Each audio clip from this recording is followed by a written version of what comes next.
Hi, this is Eth, and we're going to talk about TikTok mega sensation Fourth Wing by Rebecca Yarros. Just a reminder, this video is basically me recapping this book chapter by chapter, so it'll be full of spoilers. If you are not game about me making fun while recapping this series, I understand. This content is not for you, and that's fine. But for those of you who don't have time and patience to read over 500 pages, you'd be happy to stay. The book opens with a map of a military college named Basgiath, and followed by a rather epic phrase. A dragon without its rider is a tragedy. A rider without their dragon is dead. It's awesome, right? I was so totally ready for some dragon romance escapism. Chapter 1. Our story starts on a conscription day, which is a day where riders' quadrant candidates gather to enter the famous Basgiath War College. Not a military academy or some less threatening name. Oh no, we have a war college. On this day, our protagonist, Violet Sorrengail, get it? Honestly, it's in the same level of creativeness as Fair Archeron from a coder. And she is, guess it, an archer. Violet is preparing a lot for this conscription day with intense physical training, because she has some sort of physical disability that makes her body kind of weak for the chance of becoming a dragon rider. And all this training is not even for Violet herself. Violet doesn't want to be a rider. She actually wants to be a scribe, which is a historian basically, in the same war college. I almost applaud you there, Violet, for going for a respectable, non-violent path. But you still want to go to a war college. Don't you know that war is like, bad?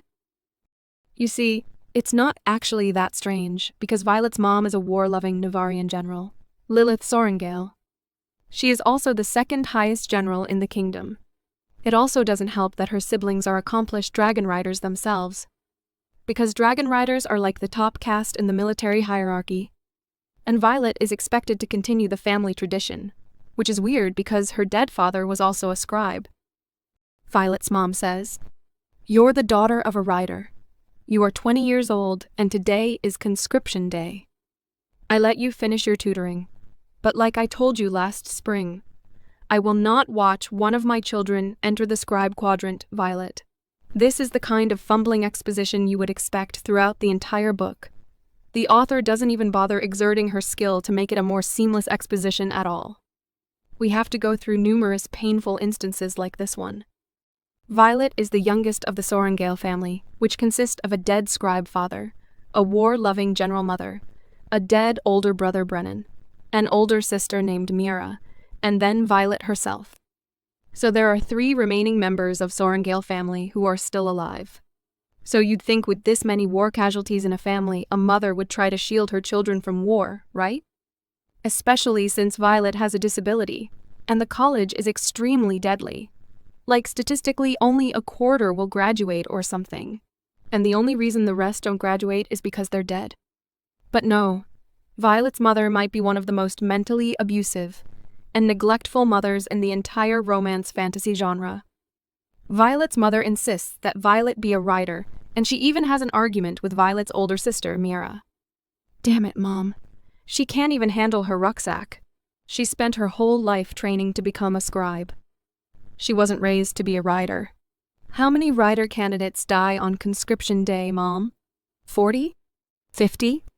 Are you that eager to bury another child? Listen, Mira.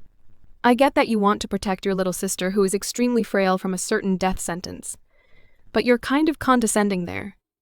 And then Mira says, "Dragons don't bond fragile women. They incinerate them." What the hell? It's like peak internalized misogyny, which unfortunately is not that rare in romance fantasy. It's kind of sad, really, because only men are allowed to bond with dragons without any requirement whatsoever, correct? When her mom was pregnant with Violet, she caught a fever and nearly died or something, which she somehow blames on Violet. And then, in the middle of a conversation, her mom starts listing Violet's physical attributes, as if she is a stranger meeting her own daughter for the first time. Pale skin, pale eyes, pale hair. It's like that fever stole all your coloring along with your strength. Like, who does that? This is such quality writing. It's an amazing exposition skill Rebecca shows us there. And of course we need a defining physical trait for every romance female lead, and she has to be not like other girls. In Violet's case, it means her hair is brown that fades into silver streaks by the end. By the way, there are these little details that make this book very funny to me. It's how unapologetically stupid the logic and the rules are. For example, like this one. You scored in the top quarter for speed and agility during the entrance exam? You'll do just fine. All Sorengales do just fine. I don't know about you, author, but in real life, there's no way a person who struggles with stairs and has a physical disability will score high in agility and speed. Violet and other candidates gather on conscription day. Mira warns her to not sleep around except with guys her own year, because, as Mira says, nothing is worse than cadets gossiping that you've slept your way to safety. So no call with senpai, basically. Somehow we've evolved from using a great cover, being a girl boss.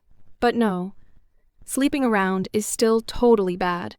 This earns this book another point in awesome misogyny, because historically it's mostly women who'd been accused of sleeping through ranks. Mira also gives Violet a final warning to stay away from Xaden Ryerson. Xaden, by the way, is spelled with an X, and his surname is Ryerson. Because he is a writer's son. Get it? I was so excited because finally we'll soon meet our main love interest. Because with that level of warning in romance fantasy, it's basically a destiny that they are going to be the endgame. Violet and other candidates gather to cross the parapet, which is this insane 18 inches wide, 200 feet above the ground, as like an admission test if they're capable of being a rider or not. And everyone else who fails basically dies because they fall. And there isn't any safety net like in the Divergent book. Okay, like what is wrong with this school? Why are you killing your cannon fodders before they even step onto the school ground? It's like the most wasteful military ever. Violet makes acquaintances with two cadets, Rhiannon and Dylan, and they're both very enthusiastic about being a rider. Dylan also says he has a better chance as a rider, and he's going to work hard to not die. Dude, don't say you're not going to die if you're not the main character. Because in a story like this, it's like a self-fulfilling prophecy to ensure your death. By the way, there are these rules called the Codex, a set of illogical rules that don't make sense whatsoever. Here's one example of the rules. Cadets are allowed to kill each other when they are on the school grounds, but not when they are sleeping because it will decrease the efficacy of the military. So the military is encouraging murder amongst their own ranks, and then they dare to say that killing cadets when they're sleeping will decrease the efficacy? Like, hello, warmongers? If you truly care about efficacy, maybe make rules prohibiting violence amongst cadets instead? But we're getting ahead of ourselves here. We're here not for logic.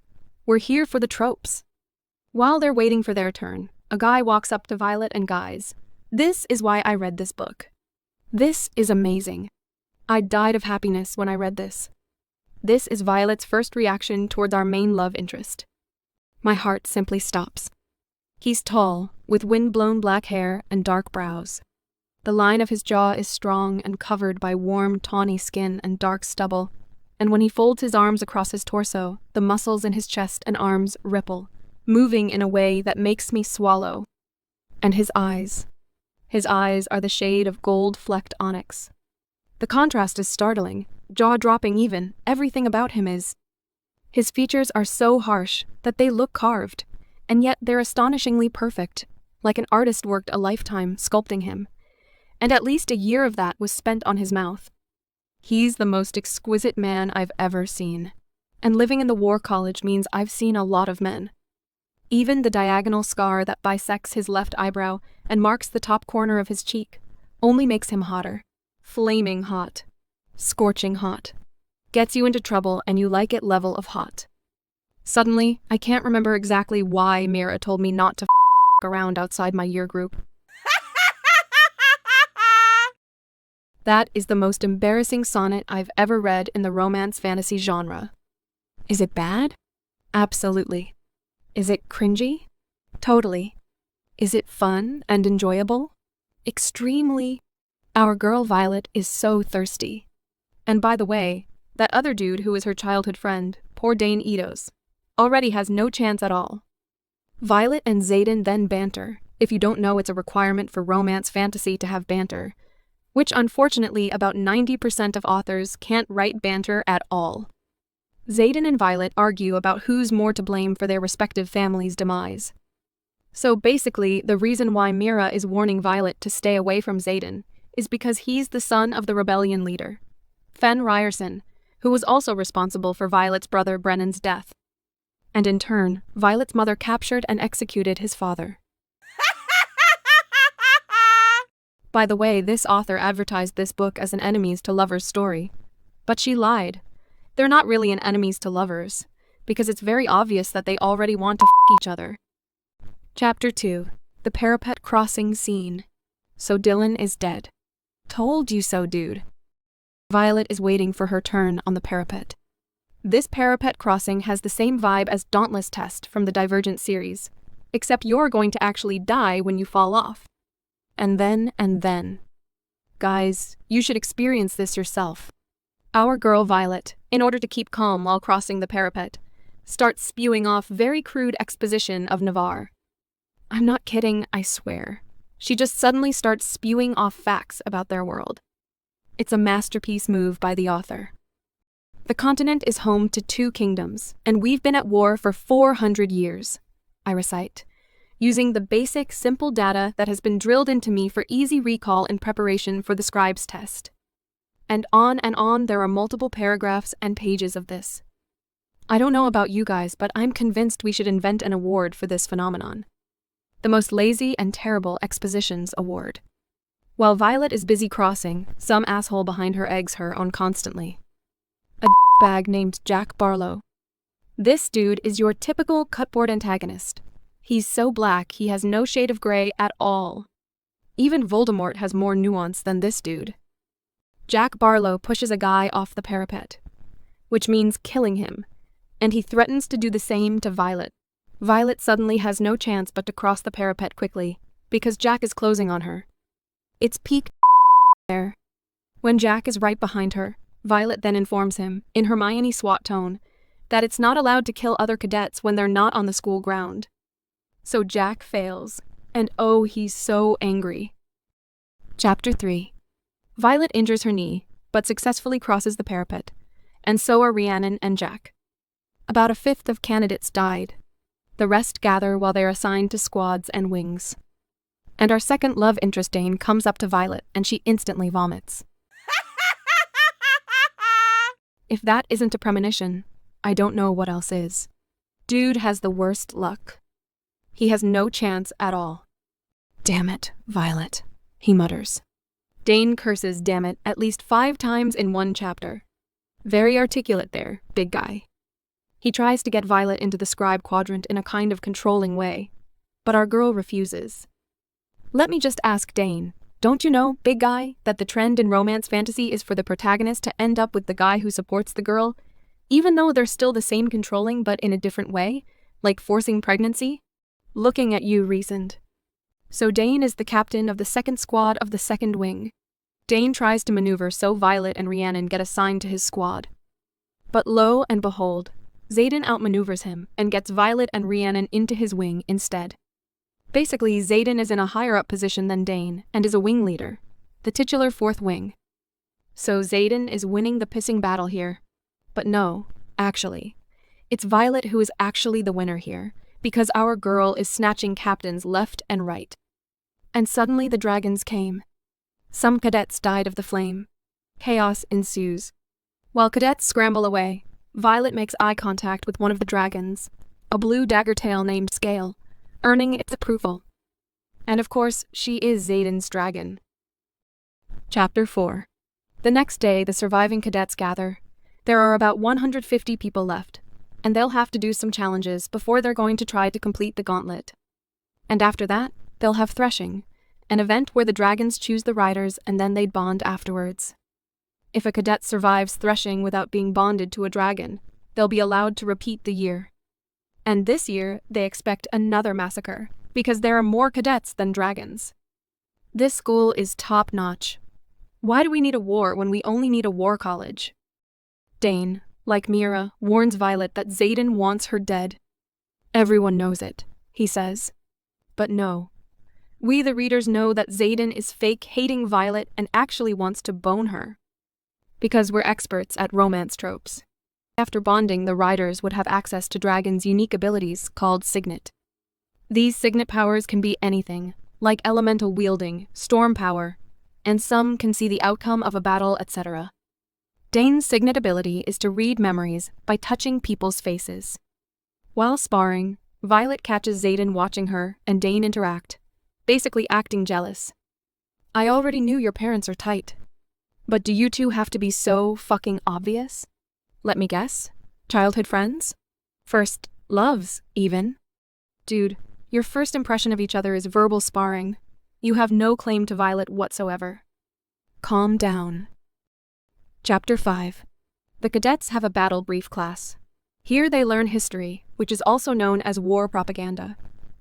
Why the enemy is dangerous. And blah blah. This class is like a general class that's taught to all years at the same time. So beside Violet, there are Dane and Xaden too. In this class, they learn from the Professor de Vera that the Eastern Wing was attacked the previous night by the Brevet Griffin Riders. Quick lore on this book, aside from dragons, there are also griffins and half-eagles. Yes, your guess is correct. It's the same griffin from Harry Potter. So, Buckbeak's family. They are the enemy's main choice of transportation, unlike Navarre who prefer dragons. And the reason Navarre is able to defend themselves is because dragons have more powerful channel abilities than other creatures. This chapter shows us how smart Violet is, and how much of a bag Jack Barlow is. Somehow, Xaden also shows off his knowledge to the class, so Professor de Vera has a chance to praise him. And that right there is why Ryerson is a wing leader. You need more than strength and courage to be a good rider. They then have a sparring session, and the guys are all shirtless, which our girl Violet totally approves. Jack is being Jack, and he's unnecessarily violent while dueling, and as a result, a cadet is killed by him. Somehow, the professor who is named Emeterio is allowing this to happen like no big deal. What the hell? This is more fucked up than Battle Royale. Violet is paired with a pink-haired second-year named Imogen, whose family was killed by her mom. Again. At this point, Violet should hold a meeting for General Sorengale's victims and have them get revenge on her sodding mother. Her mom is causing the majority of Violet's problems? If only Violet has enough courage and conviction to free herself under Mommy's thumb. Mommy issue is a Violet gets beaten by Imogen, but refuses to yield, resulting in her shoulder popping out. Chapter 6. Dane carries Violet to the healer quadrant, and they're having an argument. Violet is angry because apparently Dane lost his composure while Violet is injured, and now everyone knows that she means something to him, and he confirms that she indeed means something to her. And that's a liability somehow? Jesus, they're 20 years old, not legally old enough to drink alcohol. Let them have feelings, duh. Violet's injuries are treated by the healer, whom Violet is familiar with, a man named Nolan. Dane wants her to be untreated so she can change quadrant to the scribe quadrant, because he is an extremely overbearing not boyfriend, and this sparks another argument. I don't want her in pain, that's why we're here. But if she's injured this severely, surely we can see if the scribes will take her as a late admission. It's only been a day. It's only been a day? Seriously? Honestly, looking at her condition, I think Dane has a point. Violet goes back to the barrack where she finds a package from Mira. Inside is a journal that is named The Book of Brennan. If it's not already obvious to you, it is Brennan's book. The Book of Brennan gives her a map of the school and many secret tips about winning the challenges that will be held in 2 weeks. Chapter 7. Violet scopes out the school to get ready for the challenge. She's collecting mushrooms and berries that will be used as poisons when she sees Xaden and about 24 people in total in a secret meeting, and all of them are children of executed rebellion members. Violet decides to eavesdrop. The group basically plans to stick together as children of rebellion members, and I imagine it's like us Slytherin students regrouping after the war, because the school members are judging them because of their allegiance in the war. They argue, especially Imogen, who is murder-thirsty for revenge about the chance of killing Violet. Xaden, the possessive bastard, gives a deflection that simultaneously saves Violet's future ambush, I guess. Good for you, Xaden. Are you sure you hate Violet? Don't forget, her brother was Brennan Sorengale. She has just as much reason to hate us as we do her. And I'm not going to tell you again. She's mine to handle.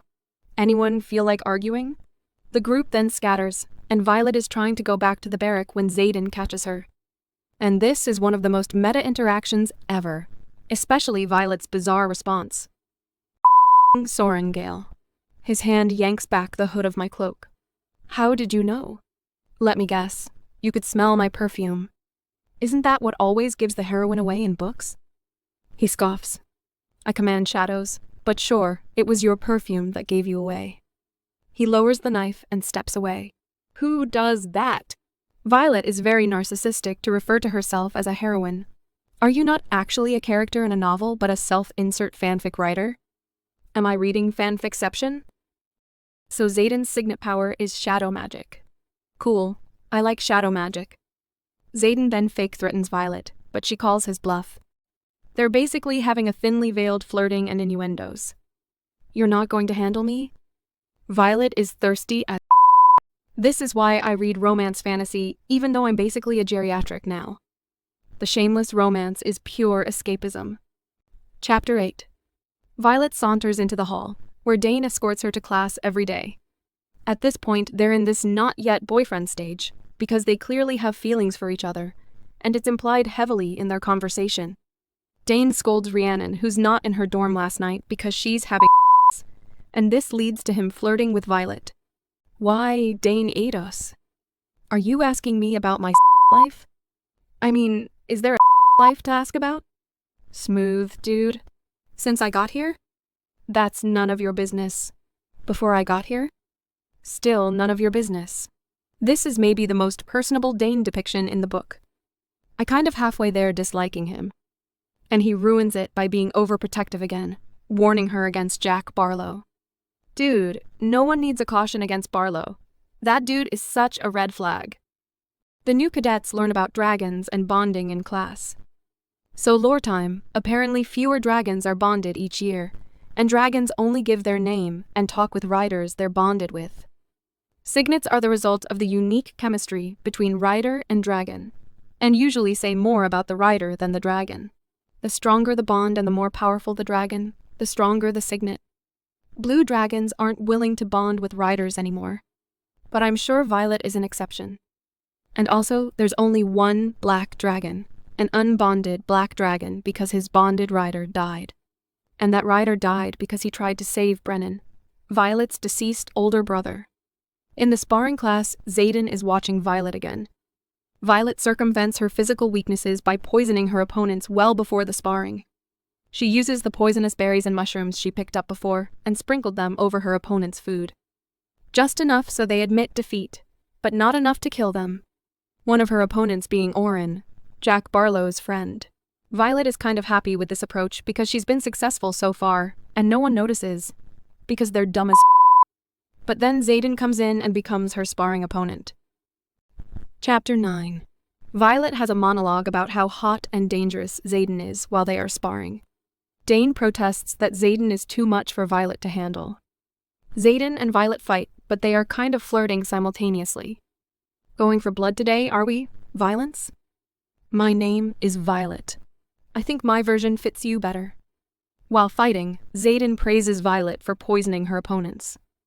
Violet is surprised that he knows. But she shouldn't be because it's very obvious she has something to with the way all of her opponents are getting sick before the challenge. They roll and end up with Xaden landing on top of Violet. I kid you not. It would not be strange if suddenly they have because there's so much tension here. And then we have another rite of passage scene in romance genre. Heat rushes up my neck and flames lick my cheeks as he lowers his face so his lips are only inches away from mine. I can make out every speck of gold in his onyx eyes, every bump and ridge of his scar. Beautiful. Asshole. Dane, meanwhile, is on the side, watching with seething jealousy. Xaden tops it off with having a pissing stare with him, until Dane looks down first. That is such an abuse of authority. I love it. Dane is such a beta. Dane confronts Violet about the threats she's received, but Violet brushes him off. Seriously, maybe he has a point there, Violet. You need to be more cautious. They fight their usual fight again, with Dane being overprotective and condescending, and being jealous of Xaden, etc. Chapter 10. Here comes the gauntlet training. The professor informed the class that Violet's squad is the only squad with all members alive. Violet and her friends then have a bit of a fight because Tynan accuses Violet of sleeping with Dane. Basically, Tynan is influenced by his friend Jack Barlow. Ridoc and others defend Violet. Violet then fantasizes Xaden kicking Jack Barlow's ass for her. Again, while training, Violet begins her exposition chants to calm herself.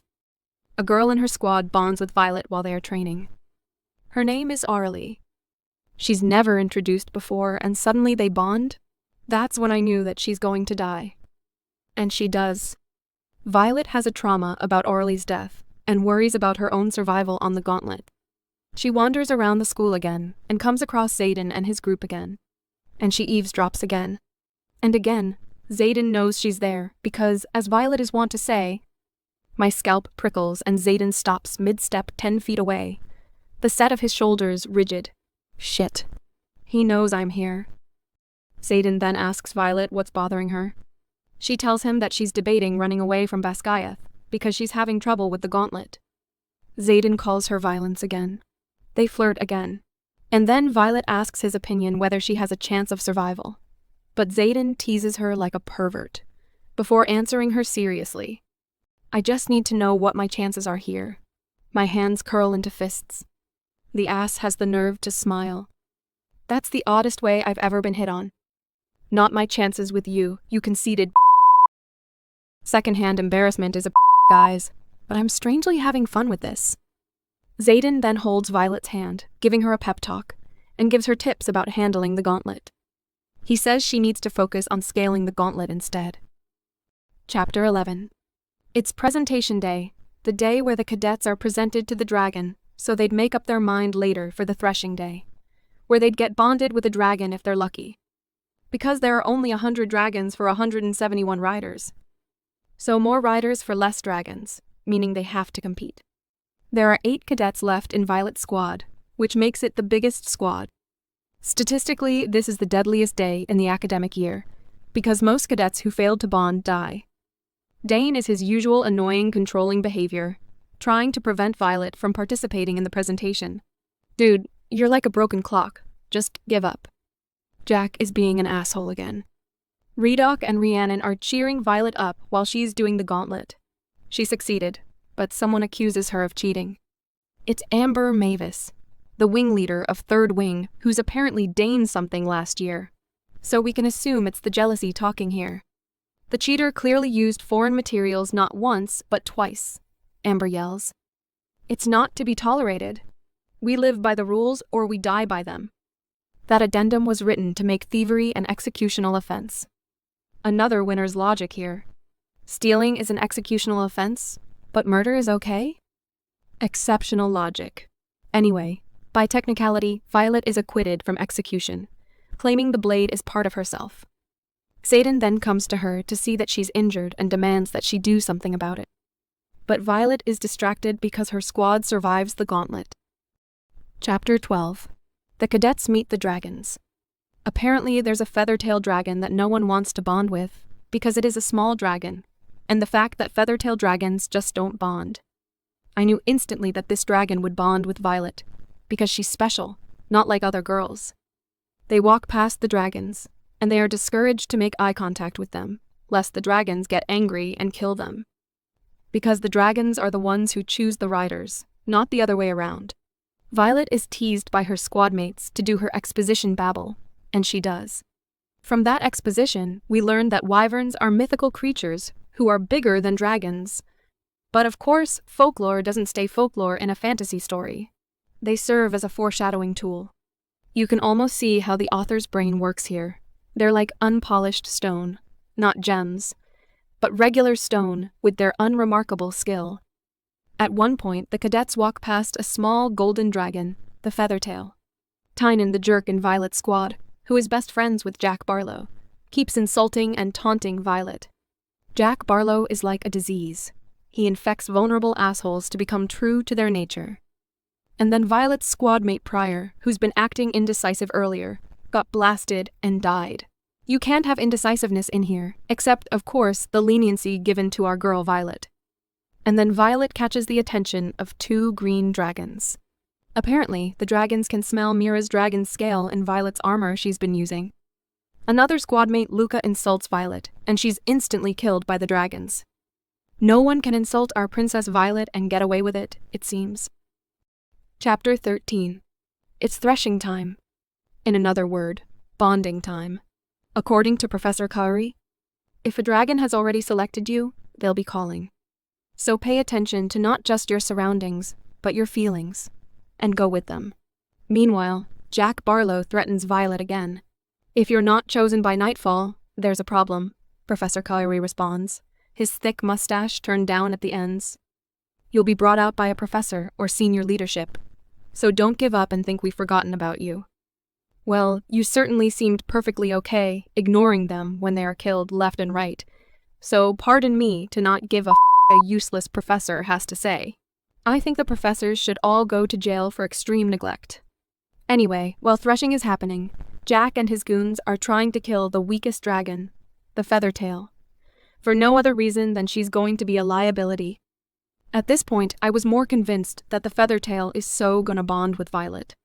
Violet says to Jack, "You can't kill a dragon. It goes against everything we believe in." What do you believe, Violet? Why would anyone care about anything anymore in this story which is full of unnecessary violence and illogical rules? Anyway, Jack tries to kill both Violet and the dragon. But suddenly, my scalp prickles. The universal sign again. If you give me $1 every time she says that shit, I'd be a millionaire. It means Xaden is here, guys. Chapter 14. Jack and his goons attack Violet, and it's 3 against 1. What a respectable hero you are, Jack. Behind you, Xaden shouts. You can't interfere, Tynan shouts at Xaden. No, but I can narrate, Xaden retorts. This blatant favoritism can only happen in bad romance fantasy. And then somehow Violet wins without using her poison? It's impossible. She's injured merely seconds ago, and she's frail. You cannot make her both frail and also at the same time physically unbeatable. Suddenly, a dragon is standing behind Violet. The biggest, unbonded black dragon in the area is behind her, telling her to step aside to kill Jack and his goons. So Violet can understand him, which only means one thing. She's bonded with him. She then is riding on the dragon's back. He introduces himself to Violet. His name is Tern. Let's go, Violet Sorengale. And then they fly. Cue how to train your dragon flying scene, I guess. Chapter 15. Violet still doesn't believe Tern chose her. Sure, girl, sure. She gets a handle of the thought-sharing part of the bond. Tern tells her that the reason he chose her is because Violet saved the Feathertail, proving them how special Violet is. It's a very troppy scene in which someone is in awe of how great the protagonist is. Which is, fair enough. You are the smartest of your year. The most cunning. You defended the smallest with ferocity. And strength of courage is more important than physical strength, since you apparently need to know before we land. Violet's mother, General Sorengale, and General Melgren, the highest general in Basgiath and Navarre, are assessing the threshing. So there's this thing that only a dragon rider knows their dragon's full name. Violet's mother is skeptical that Tern, the biggest unbonded dragon, is Violet's dragon until Violet tells his name for the record keeping. They are shocked when she announces her second dragon's name. You hear that correctly. She bonds with not one but 2 dragons, Tern and Andarna. Andarna is that Feathertail dragon she's protected earlier from Jack. Because Violet is so special, she is capable of bonding with 2 dragons. Anyway, it is now 100% confirmed that this is a wish fulfillment fantasy story. Chapter 16. Jack doesn't believe his eyes when he sees Violet bonds with her 2 dragons. Violet is the first in history to ever bond with 2 dragons. Unbelievable. I know, right? She deserves at least 3 dragons. Jack doesn't accept the result, basically, and throws a tantrum. Professor Kaori steps in and basically tells Jack to keep his tantrum because Taryn would not bat an eye and kills him if he hurts Violet. Nothing about who dragons choose is up to humans, Kaori assures me. We only like to maintain the illusion that we're in control. Something tells me they've just been waiting for the others to make it back before they meet. So we're encroaching into the fate or destiny territory here. Not my favorite trope, but whatever. General Melgren, the highest general in the military, and his dragon Koda come in. Koda and Violet's dragon are having a dragon conversation about Violet. They're going to leave and Taryn tells her to stay close to the wing leader until they return. Not the squad leader, which is Dane, but the wing leader, which is Xaden. And of course Xaden is there. He's busy staring at Taryn. By the way, at this far in the book, we know Violet has made friends with several of her squad mates, Rhiannon, and Riddoch and Sawyer, who are always there defending her. They celebrate their success with the threshing. Dane comes over to her. Damn it, Violet. Just damn. You're hurt. If I got a coin every time Dane says, damn it, Violet, I'd be richer than Jeff Bezos. Dude, she's hurt like 90% of the time. What's new here? Also, Dane should consider changing his name from Dane to Damn because he cannot stop saying it.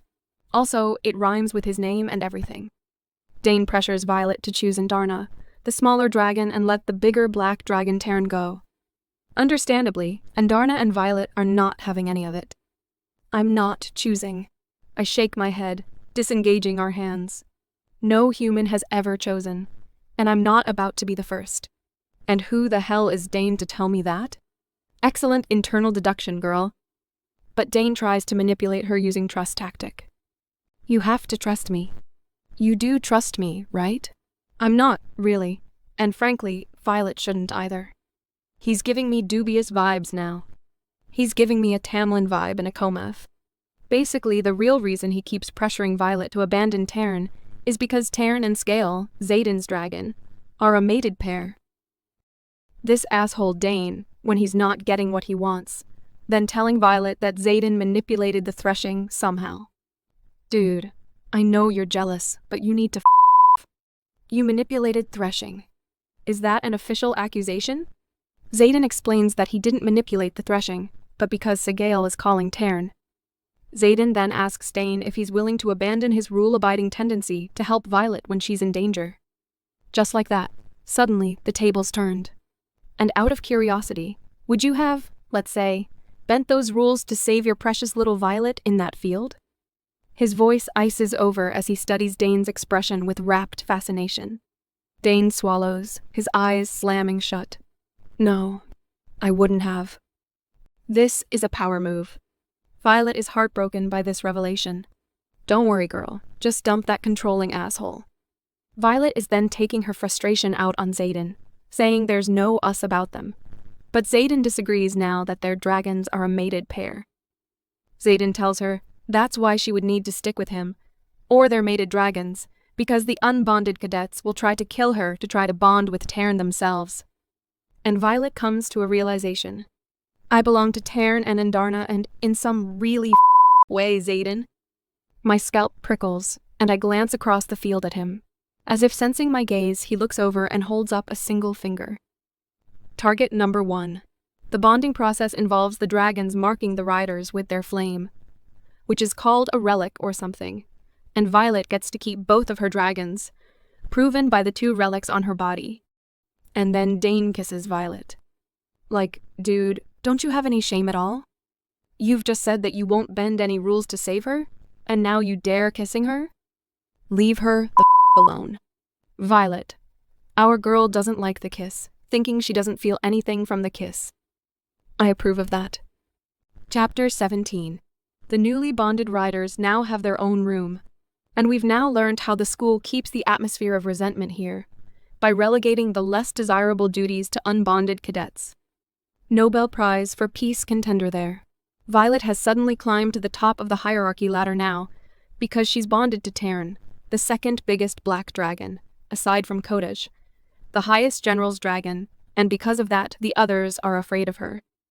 So let's recap Violet's entire character. She's a privileged daughter of the second highest general. She has disabilities, but those disabilities sure don't apply at all here. She's also catched the attention of two popular and handsome captains. And now she's the first in the history who is bonded to two dragons. Yep, even by Mary Sue standard, it's too much. Moving on. Imogen and Quinn, the second-year riders, are suddenly okay with sitting with Violet and her friends now, claiming that before they weren't interesting enough, and because they don't want to waste time making friends with the unbonded cadets because of the high death rate. Imogen, the pink-haired second year who initially hated Violet, offers to train her in the sparring gym. Meanwhile, Jack is a social pariah now that she's bonded to a small orange dragon. The class today is all about riding the dragons and keeping alive while you're flying on their back. Taryn tells Violet dragons don't have gods to worship. In this class, Violet slips off Taryn's back, and she falls off, but Taryn catches her, so no worry there. And Violet falls repeatedly, and she is fine with no scratches at all, while other riders fall once, and they'd 100% die. Oh, the privilege of being a weak romance protagonist is sweet indeed. Dane comes over and fusses over her again, and our Violet finally realizes she doesn't like Dane anymore. Dane tells her that the kiss shouldn't happen, and they agree just to be best friends. Really? Personally, I don't want to be friends with Dane, but hey, that's just me. Dane's reason for not pursuing Violet is shitty. Basically, he wants her to wait for him to be a wing leader in a different wing, and then they'll become a couple. This dude is so entitled and delusional. Imogen interrupts them, so Violet doesn't have to give her answer. Violet then tries asking Imogen things about Xaden, but Imogen refuses to answer. Imogen then warns Violet that she doesn't get to question her about Xaden at all. And Violet gets instantly jealous about it. Her eyes meet mine and narrow. Rule number 1. He's Ryerson to you first year, and you never get to question me about him. Ever. Chapter 18. Violet is assigned to archives duty, which is a dream come true, because remember, she's a bookish girl who wanted to be a scribe. She befriends a scribe named Jacinia, a deaf character. Good for your attempt at including disability representation. Then a scribe professor comes over and gushes about how special Violet would be as a scribe. Violet is looking for a folklore book that reminds her of her late dad, but can't find it anywhere. She then has lunch with her squad mates, and Sawyer the repeat cadet says he can manipulate metals as his signet power. The rest of her squad, including herself, hasn't manifested their signet power yet. They have exactly 6 months to manifest, and the key is to have your bonded dragon trust you, or else bad things happen. So we know nothing serious would happen to our Violet. Suddenly her scalp prickles, so Xaden's there. Violet realizes that lately she's being surrounded by the rebellion members' children somehow, and she deduces that's surely Xaden's doing. They're having a flying lesson again. Dane approaches Violet and Taryn doesn't like him, ordering Violet to tell him that he'll kill Dane if he hurts Violet. So, can dragons smell intent or something? Is this foreshadowing? Dane is angry that Violet keeps falling off her seat. Which, dude, calm down. They're having a fight again because Amber, remember the wing leader who has the hots for Dane? She's been bad-mouthing Violet behind her back to Dane, and Violet is angry that Dane is taking her words than trusting Violet. Honestly, I think Dane should lay off Violet and go bang Amber, because they're both annoying and terrible people. Let's get one thing straight, Dane. I take a step closer, but the distance between us only widens. The reason we'll never be anything more than friends isn't because of your rules. It's because you have no faith in me. Even now, when I've survived against all odds and bonded not just one dragon but 2, you still think I won't make it. So forgive me, but you're about to be some of the bullshit that this place cuts away from me. I'm so proud of Violet right now, I can tell you. Suddenly, a cadet starts screaming, spewing what's on everyone's mind. He can read minds, which means he's an intrinsic, which somehow is a death sentence? Just because he'll know their secret, so an intrinsic is a death sentence? Unfair if you ask me. A professor then saunters to the guy and without any burden whatsoever snaps his neck, killing him. Just like that. I know that I've said this countless times, but somehow the professors have gotten worse. Not only do they allow murders, they commit it too? Why are you all here, assholes?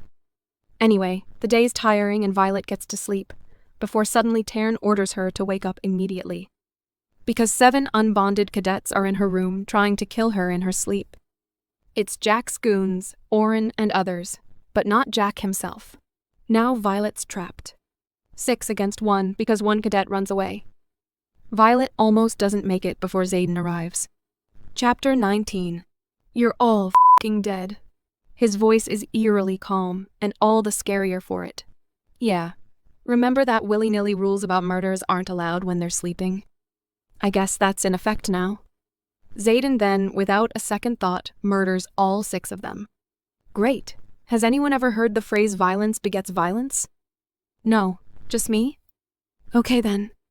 Xaden fusses over Violet after seeing her injuries. One thing led to another, and she has to open her clothes, but can't use her arms. So Xaden's the one to unlace her corset. And he's getting turned on doing it. This book is so I know how to handle a corset. His jaw flexes once, and something that reminds me of raw hunger flitters across his expression before he locks it down, drawing my hair over my shoulder with surprising gentleness. Xaden leads her outside through secret tunnels to Tarn to ask his recount of the attack. They flirt throughout all of this. When I say flirt, I mean thinly covered lust over small argument. He scoffs. Hardly. I don't first years, even when I was 1, let alone you. Who said anything about This conversation is actually a hint to something important that will be revealed in the future. Violet prods Xaden why he and his squad are in full gear at the dead of night, but Xaden refuses to answer. Xaden then begins to question Tarn directly, which surprises Violet and me. And Violet can hear Scale too. It shouldn't be surprising, to be honest, because a mated pair should be able to share a bond. I guess, again, it's just like how demons work in his dark materials.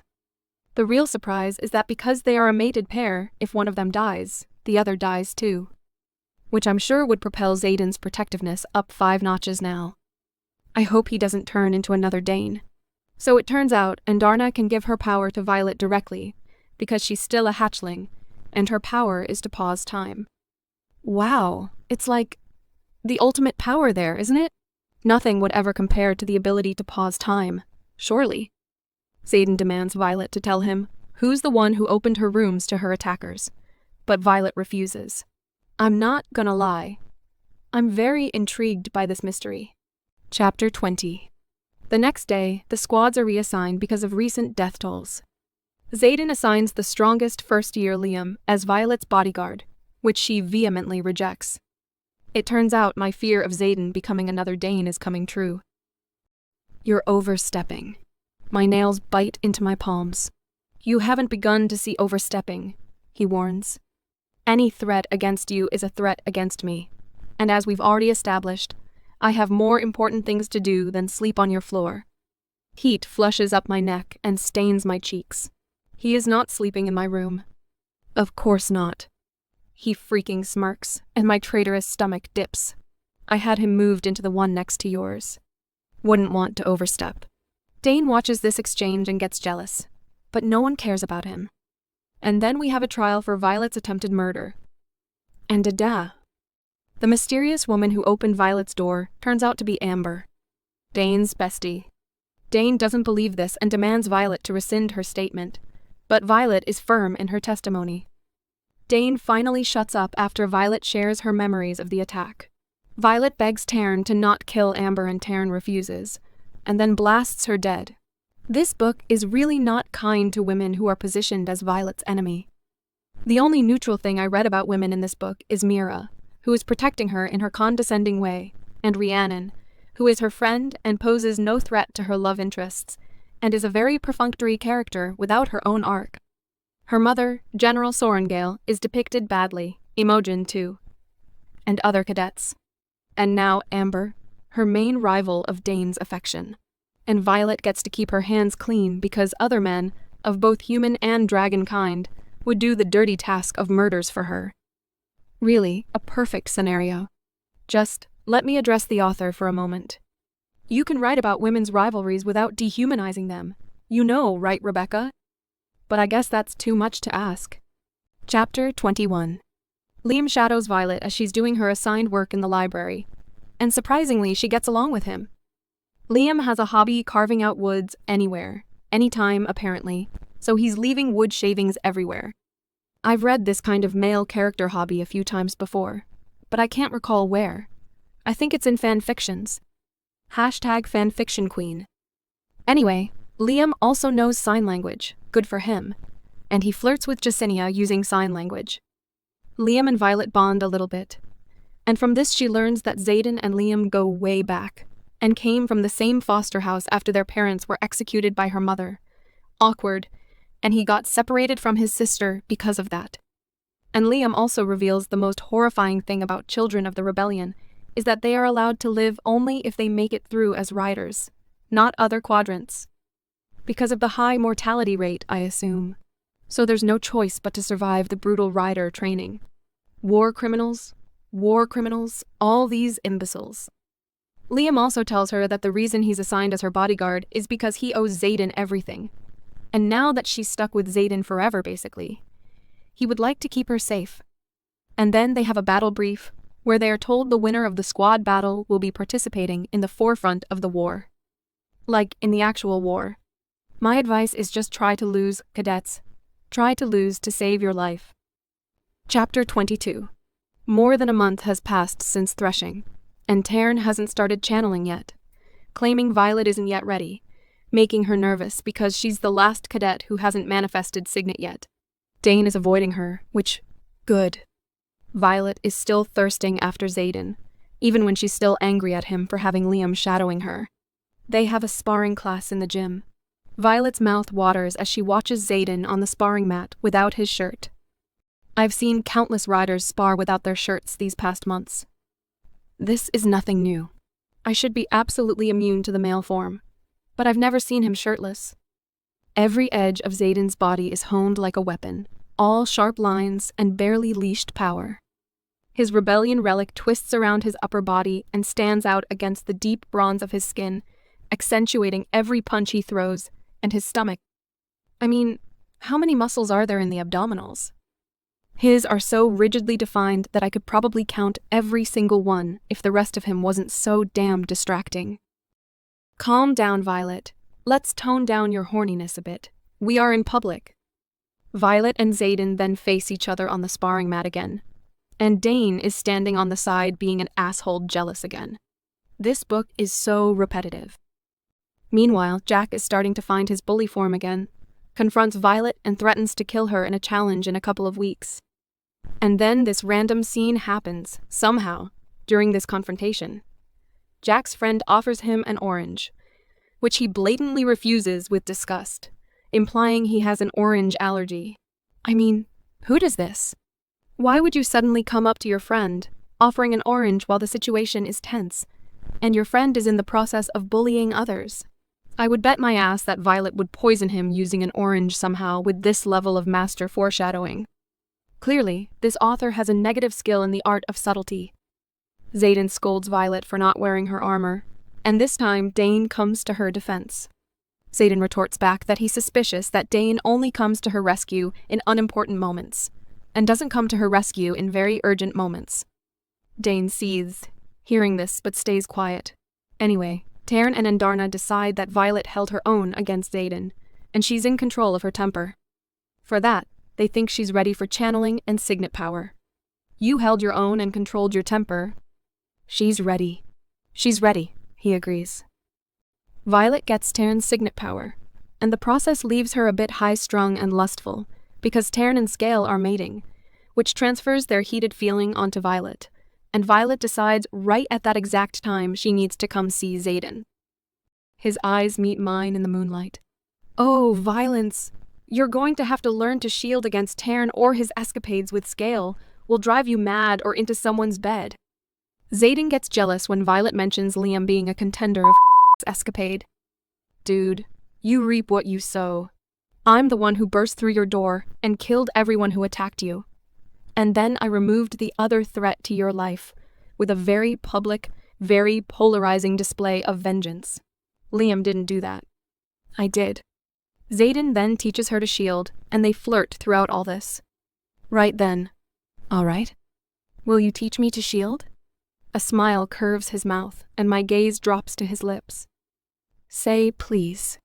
Of course, Violet is a natural at threshing, unlike other people. Is there something our girl isn't fabulous at? Basically, shielding is like occlumency in Harry Potter. Building a wall in your mind, etc. And suddenly their flirting escalated. With so many C words you wouldn't believe. Damn it. Touching you was a bad idea. The worst. Kissing you would be a cataclysmic mistake. Calamitous. We'll both regret it. Naturally. And they are kissing guys. Our first kiss in the entire sodding book. But in a truly romance trope fashion, Xaden cockblocks himself. He stops the kiss, claiming Violet only acts like this because their dragons are mating, and she's heavily influenced by the bond. Men sure think they know everything better than everyone, especially women. Chapter 23. Violet has a girl-to-girl convo with Rhiannon about the kiss, about their plans after graduation. They both deduce that Violet will get posted together with Xaden because of their mated dragons. Rhiannon insinuates that Xaden is the strongest rider only for now, implying she thinks Violet is going to be better than him. Which, good friendship trust there. By the way, Rhiannon's signet power is summoning. Xaden and Violet share an awkward glance on the way to the class.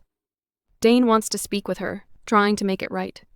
But as usual, he fails. Violet enters the classroom, where Professor Carr, the same professor who's committed murder because a rider manifested as an intrinsic rider, greets her with smarmy words. He's looking down on Violet and unfairly comparing her with her siblings. Xaden is avoiding Violet.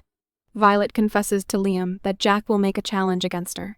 Violet then asks him to not tell Xaden that Jack would challenge her, not as a favor, but as a friend of hers. Liam understandably is in a great dilemma then. He wants to tell Xaden because he is worried about Violet's safety, but also as her friend he wants to honor her wish. And then the challenge arrives. Jack challenges Violet on the map. Violet is rapidly losing the challenge, until suddenly Jack wheezes. He's having an allergic reaction, but no one knows why. But we know why, because Violet is poisoning him with an orange. I told you this would be coming. The worst foreshadowing skill ever. Chapter 24. Xaden fusses over Violet's injuries again. This book is so repetitive. I'm getting bored of the pattern here. Violet brings up the kiss, and the fact Xaden is avoiding her. Xaden refuses to talk about it, or consider having a romance with her, because they are stuck for the rest of their lives. And he doesn't want to strain their forever bond if their romance fails, or something. Which, every time this reasoning comes up in romance, I'd call bullshit every time.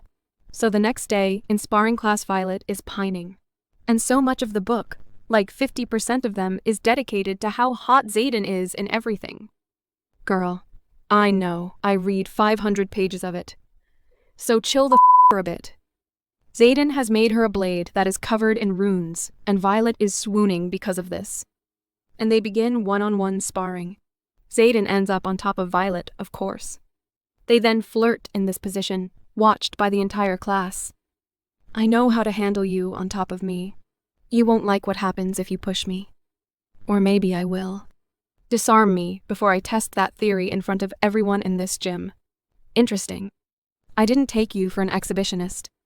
Keep pushing, and I guess you'll find out. Violet feels and magically frustrated because of her dragon is mating with Scale, and the fact that Xaden is avoiding her. She's all the time.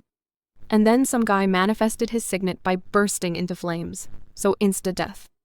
Violet's wingmate Kiana is looking down on her signet abilities, but singing praises to the men in the wing. I'm sure she's going to die soon. Seriously, the author has a problem writing about women in general. Xaden and Dane have a pissing contest on how to bring Violet's signet abilities out the best. Men. Xaden then takes Violet to a flying lesson instead. They meet Dane's dad, Colonel Ados, on their way, which is capital awkward. And to make things worse, her mom also comes over. They ask Violet's permission to study Andarna, and my response is no. Violet fortunately has the same reaction as me. She lies about Andarna's signet power. Her mom is making a snide comment about Xaden as they leave, questioning his loyalty. Xaden fires back, saying that every debt has been paid. After watching their interaction, Xaden realizes that Violet doesn't have a good relationship with her mother. At this point, I'm pretty sure that she somehow gains Xaden's trust, Like, gain more and maybe he'd try to recruit her into his rebellion members? Just speculating here. Chapter 25. Time for the squad battle. I swear to God, the fighting events in this book are so confusing. What is the purpose of the gauntlet? The battle, not explained.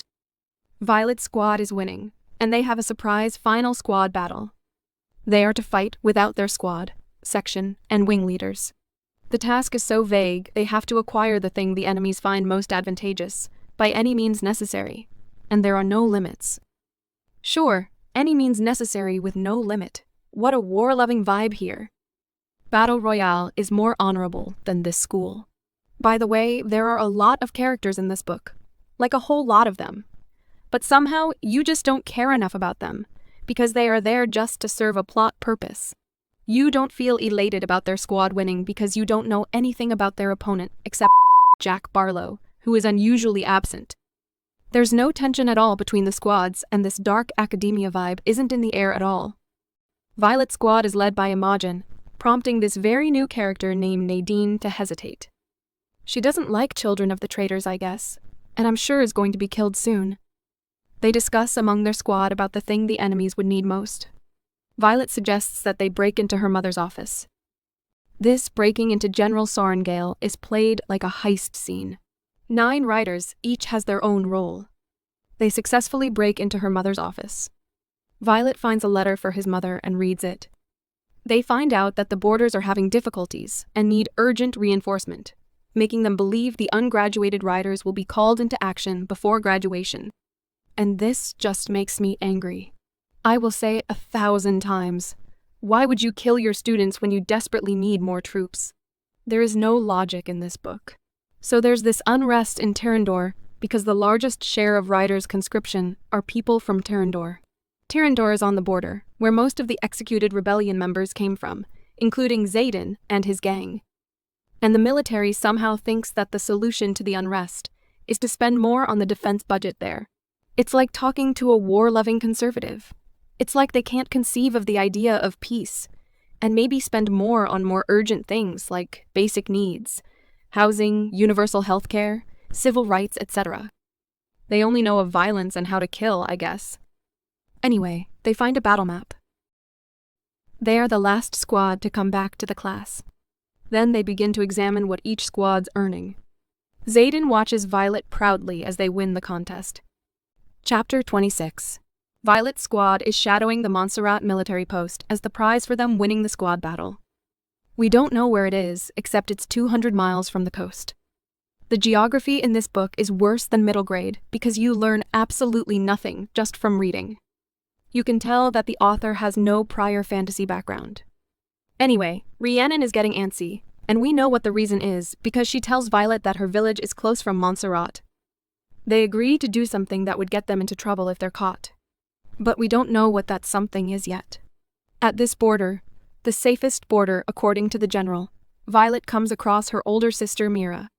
They have a joyful reunion while others watch. Anyway, at night, Violet and Rhiannon sneak out of their barrack, but are intercepted by Mira, who's on patrol on their way. Turns out, Rhiannon wants to see her sister and her nephew in her village. Her sister was pregnant when Rhiannon was conscripted. Mira relents and joins them to this little escapade. Mira and Violet bond a bit, and Mira tells her her new scar is a gift from a battle with a griffin. Mira prods Violet about her weird dynamic with Dane, and Violet tells her Dane is kinda looking down on her strength, and how she got his friend Amber killed. And also about that bonded dragon thing with Xaden. Mira once again warns her against Xaden. And then she is spitting out typical conservative racist nonsense about how Navarre people are the better people because they have dragon blah blah, how others are jealous and will try anything to get their dragon for themselves. But we have the kind of power people would kill for, Violet. Dragons and griffins are the gatekeepers, and I'm sure that to someone jealous enough, ambitious enough, risking a soul would be a fair price for the ability to wield. Her shoulders rise as she shrugs. Just makes me glad our dragons are so discerning and our wards keep the griffin riders at bay. Who the hell knows what kind of people those furry creatures choose? Violet asks Mira if she knows how long a mated pair can be separated, but before she can answer, Xaden comes out from the shadows to answer her instead. It's 3 days, mostly. Chapter 27. They do basically nothing in this chapter, just the squad waiting for something to happen. Dane won't stop glaring at Xaden, while Mira is being quiet and watches Xaden constantly. Violet is still pining for Xaden, so nothing new here. They have a mock battle brief with Mira as their commander. In this process, it's revealed that for many third years, the seniors they are often called into service before graduation, and this fact spooks Dane. Dane wants to be the commander for the upcoming war games, usurping Xaden, who is the wing leader, but Xaden lets him do it while mocking his craving for leadership. Violet admonishes Xaden's mocking behavior and is shocked when he answers her non-verbally and directly in her head instead. So they now can share thoughts directly. But for now, only Xaden can do it. "Don't be a dick," I whisper. "You haven't even seen me start to be a dick." My head turns so fast that it swims, and my mouth drops open as I stare at the side of Xaden's face. That was his voice in my head. "You're staring. It's going to get awkward in about 30 seconds if you don't stop." "How?" I hiss. "The same way you talk to Scale. We're all gloriously, annoyingly linked. This is just one of the perks. Though I'm starting to wish I'd tried it sooner. The look on your face is priceless." He winks and turns back to the table. Dane, who is ashamed and jealous and angry, asks why Xaden is there at all, and he gets more angry when it's revealed to him that mated dragons can't separate for more than 3 days. Xaden, meanwhile, uses this opportunity to flirt with Violet using their mind bond. Which, okay, you're going hot and cold so fast there, big guy. I'm sure our girl has a painful whiplash. You never considered that it was you I couldn't stay away from? Now, you'll give our little communication secret away if you can't keep from being so violent. Dane is taking the piss out of both Xaden and Violet because of his jealousy, accusing Violet of playing favoritism towards Xaden. Some guy shouts out if they should measure their instead, so this petty argument will finish faster, and I 100% agree. Xaden then reveals his shadow signet power to the squad out of necessity, which shuts Dane pretty quickly, because, for some reason, Dane keeps his signet power secret, which is blatant male protagonist privilege if I ever see one. We're told that signet power reflects who you are as a person. Mira is protective. Dane being a busybody and Xaden's shadow means he has secrets, apparently. Because he's mysterious and tall and dark and handsome. Xaden is your usual male protagonist, seemingly bored and too powerful and unconcerned about the games. After finishing this game, Mira wants to talk to our love triangle members here. She has a go at Dane for being jealous, and thus behaving unprofessionally as a squad leader. Dane whines to her that Violet and Xaden pair is the worst thing to happen, basically. But all of them remind him that they didn't choose. The dragon did. Mira doesn't want Violet to miss her lesson, because their mated dragon can't be separated for longer than a period of time. But Xaden argues it is him who misses on things to go to Violet, not the other way around.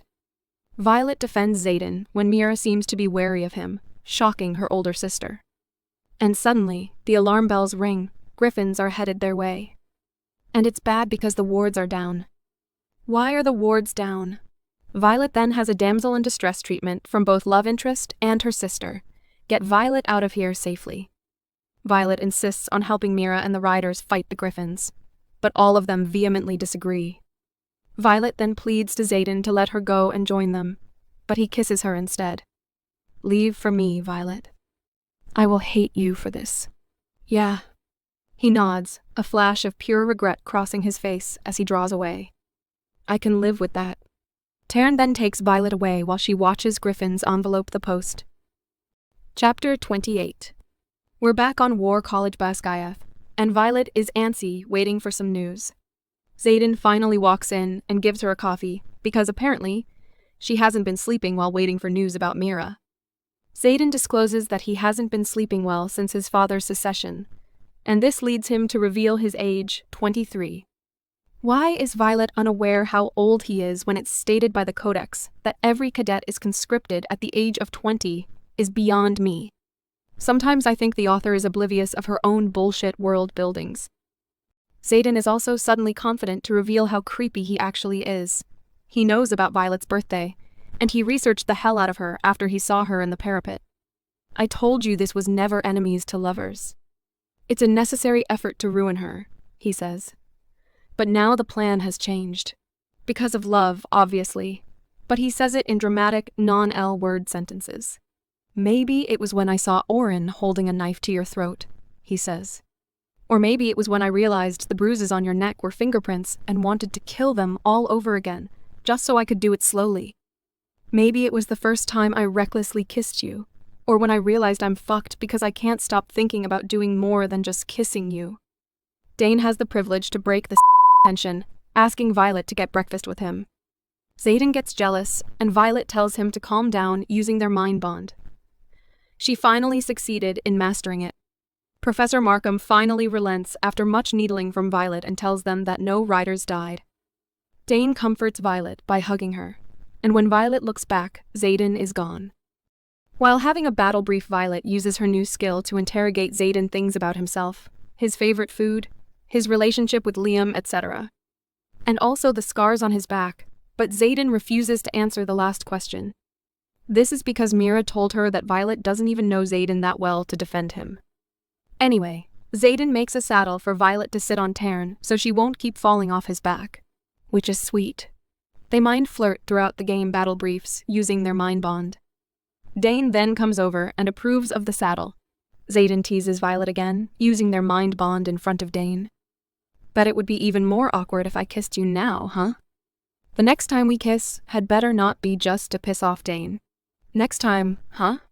His gaze lowers to my mouth again. Chapter 29. The death of a cadet is an inevitable yet acceptable tragedy.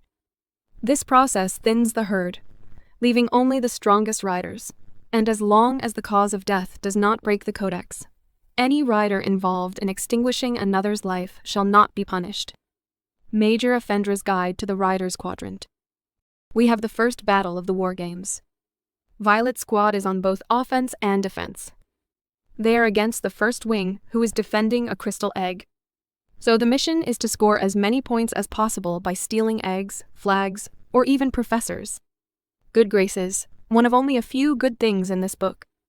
Let's kill the warmonger professors. So Liam is hurt in this mission by Jack, and he falls off rapidly towards the rocks hundreds of feet below. Violet is speeding towards Liam to save him, and in a state of anger kills Jack using Tarn's signet power. She brings down the whole mountain on top of him using her new power, which is lightning. After that, Dane tells her there is no lightning summoner for a very long time. Do you wonder why this author bothered to write this story at all? In terms of Mary Sue scale, Violet is off the charts on how overpowered with everything she has, yet she also has the gall to claim disability. It's an extreme wish fulfillment fantasy. Violet has a breakdown because she's a killer now. And both of our love interests are telling her she should be proud for killing Jack, and that she is a hero, actually. You don't have to use your power, V, Dane starts, his voice soft and comforting. Stop. Coddling. Her. Xaden bites out every word at Dane. You just want her to be like you, Dane argues. A cold-blooded killer. Soon you'll be telling her that it's all right. You get used to the killing. I kind of agree with Dane here, no matter how condescending he sounds. Condescending is better than encouraging murder. Just saying. This is not a good feminism representation, author. You kinda have a weak understanding of equality here.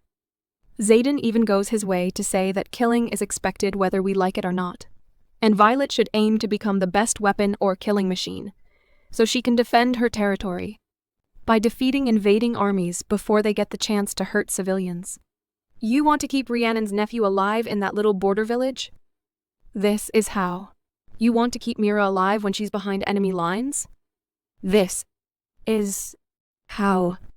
You are not just a weapon, Sorengale. You are the weapon. You turn this ability, own it, and you'll have the power to defend an entire kingdom. It's pure military war condoning bullshit if ever heard one. This is not an anti-war narrative, and I can't pretend that I'm not angry with this book. I can handle the author's very low writing skill, but not war condoning propaganda. Anyway, Liam survives, and Xaden is thankful, And I personally just want all these characters to die already. They will perpetuate the violent cycle. I'm sorry for being so heated because of the meaningless violence in this book. Violet goes back to her room, and Xaden follows her. And he's like the worst person for Violet to be around emo, because he's trying to make what happens normal, and not an incident that should be avoided in the future. He continues to indoctrinate our girl Violet into thinking that violence is necessary. When your main love interest is saying like that and the narrative doesn't rebuke him, it's called authorial intent. Xaden distracts Violet, and she responds by kissing him. You lost the plot, Violet. I think you should just leave the school, girl. Just run away. Chapter 30. Violet wants to have to cope, and Xaden is trying to push off Violet for his wretched sense of honor. I'm trying to do the honorable thing and not take advantage of you after you've had a shit day. His jaw flexes. Dude, get off your high horse, you've just been indoctrinating her. You don't have the high moral ground here. They then have This scene is awful because, bad coping mechanisms and with toxic people. We have 4 pages full of scenes here, and I'm skipping all of this because Xaden's violence condoning behavior is turning me off. After they have a little heart-to-heart, where Xaden discloses the scars on his back as the result of his deal with the Navarre military, where he'll take responsibility for all the other children of their traitor parents. The kind where I take personal responsibility for the loyalty of the 107 kids the rebellion's leaders left behind, and in return, we're allowed to fight for our lives in the Riders' Quadrant, instead of being put to death like our parents. Not gonna lie, that's up. But we already know that Basquiat should have their own Nuremberg trials. Violet asks Xaden to stay, but he refuses, saying it's a bad idea. He warns her not to fall for him. You gross. The next day, Violet wakes up alone, and then a professor knocks on her door. It's Professor Carr, the one who murdered a cadet before. He demands Violet to follow him to have a wielding lesson, and they ride their respective dragons. Professor basically having a confused thought about how such a powerful dragon ends up with such a weak cadet, and concludes that it must be because of the rule of balance or something. Sure is, Professor. He accuses Taryn of not trusting him. Therefore, Violet must not too. He then proceeds to demand Violet states her loyalty explicitly because she's bonded to Xaden, who is the child of a traitor. Violet figures out that the key to control the lightning is in her emotional reaction, but she's having trouble to do it again. Xaden, sensing Violet needing help, then shares his memories of the night they have and Violet, who is flustered, finally succeeds in summoning the lightning. Taryn is having a laugh off of it. Me too. Chapter 31. These chapters are so filler and nothing happens in them except one small instance of talking. It's bad pacing and writing in general. Xaden comes back to Violet's room again to help clean the room they wrecked when they had and they have an awkward conversation, which baffles me considering they were very bold with each other just a few pages before. They painfully avoid talking about yesterday, and instead discuss her first killing and subsequent breakdown. Xaden tells her that it's human to feel bad after killing for the first time, and that he also had a breakdown the first time he killed someone. Violet asks his whereabouts when he met up with Body before, and Xaden tells her they were in Athabine, but she can't ask anything else. Violet then found something from one of the books scattered on the floor. It's a letter from her father. It's vague and unclear, telling Violet something about the importance of passing the past/history from one generation to another, hinting that it's very easy to change or even erase history, which is cryptic as shit. This letter is inside a book that tells the stories of the Great War between 3 brothers. So, like in Harry Potter? And dark magic and dark creatures called wyverns and their danger. Which I'm sure is the opposite. I'm going to guess that actually the wyverns aren't dark creatures at all, because Rebecca Yarros can't weave a subtle twist. And suddenly, there's that tension again. I have a better idea of how to spend our night, he says as he puts another pile of clothes on my bed. Oh. I glance over and catch his eyes darkening as he stares at my mouth. You said not to fall for you. Did you change your mind? Absolutely not. His jaw tenses.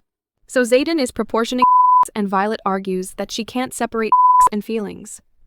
And if they hook up again, she'd definitely fall for him, and vice versa. Xaden disagrees, and we are supposed to believe that he won't fall for her. Sure, buddy. I have absolutely no intention of falling for you, Sorengale. Well, that was harsh. And a bit unbelievable. What do you expect if you flirt all the time with your soul bond person? Xaden is not a smart dude. Or this is just your typical romance contrivance to make a couple have any reason to not be together, no matter whether it makes sense or not. Violet isn't having any of his bullshit, though. You don't get to dictate how I feel. You might give the orders out there, but not in here. You don't get to tell me we can but I can't fall for you. That's not fair. You can only respect what I choose to do. So we're not doing this again until I want to risk my heart. And if I fall, then that's my problem, not yours. You're not responsible for my choices. Power move, Violet. I applaud you, girl. Eat shit, Xaden. They are discussing reunification day while Violet silently flirt with Xaden using their mind bond. It's close to graduation day, and Violet is anxious about how far Xaden will be posted from Basgiath because of the bond thing. It's also 6 years since her older brother Brennan was killed. In the midst of battle briefs, Violet is so that she asks Xaden through her mind bond to take her to bed while the class discusses battle plans. Girl, behave yourself. You are being ridiculous right now. Xaden continues to deny there's any romantic future for both of them. And then we have another romance genre staple, a dress-up event, which is weird because she wears this floor-length skirt with a slit up her thigh, and it's claimed for mobility purposes. Illogical, but okay. Anyway, on this reunification day, Violet, who is with Liam at the party, suddenly realizes that this day also means celebration of the rebellion's defeat and death, the same day of Liam and Xaden and his gang parents' execution. Violet tells Liam that she's feeling so sorry about it, but Liam is telling her it's not her fault, and he's actually there accompanying her as a friend who is grateful because she saved his life. King Tori and her mother approaches them, and the king compliments Violet's bond with 2 dragons. This is the only time I've seen her mother defend her, saying Violet is too modest about her accomplishments. King Tori mocks Liam, and then makes a rather scathing quip about Violet being on the lookout if Xaden decides to start another war, just like his father. Jerk move, dude. Also, we should abolish the monarchy. Dane comes over and offers to distract the geezers while she slips away from the party. Good friend, Dane. Violet promptly goes to find Xaden, who is sitting alone feeling rather sorry for himself on the parapet.